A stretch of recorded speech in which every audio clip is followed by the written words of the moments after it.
দক্ষিণ কামৰূপৰ জোৰকিমলিত এক চাঞ্চল্যকৰ ঘটনা। মাথাউৰিৰ দাঁতিত মুমূৰ্ষ অৱস্থাত উদ্ধাৰ এজন যুৱক।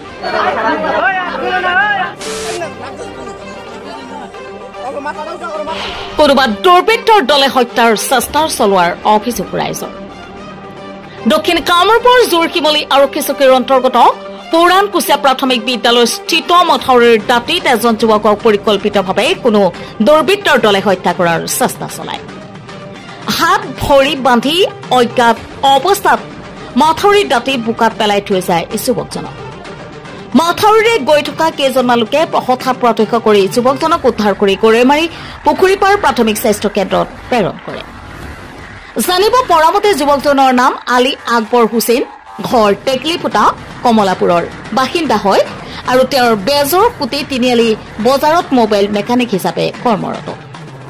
যুৱকজনৰ পৰিয়ালে লগতে ৰাইজে দোষীক প্ৰশাসনে কৰায়ত্ব কৰি উচিত শাস্তি দিব বুলি উত্থাপিত কৰিছে।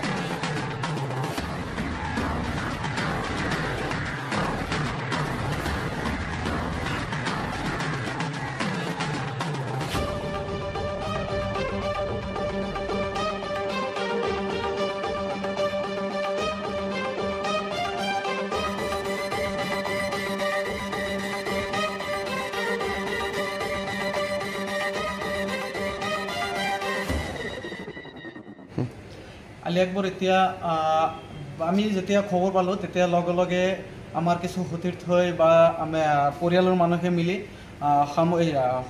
পুখুৰীপাৰ সামূহিক স্বাস্থ্যকেন্দ্ৰত ভৰ্তি কৰা হৈছিলে। তাৰ পৰা বিজয়নগৰ লাইফ ছেভ হস্পিটেলত এতিয়া তেখেত ICUত আছে।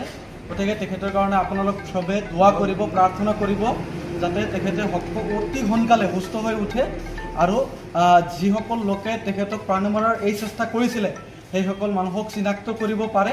তাৰ কাৰণে আপোনালোকে চবে দোৱা কৰিব, আপোনালোকে সকলোৱে দোৱা কৰিব যাতে তেওঁ অতি সোনকালে সুস্থ হৈ উঠে। ধন্যবাদ।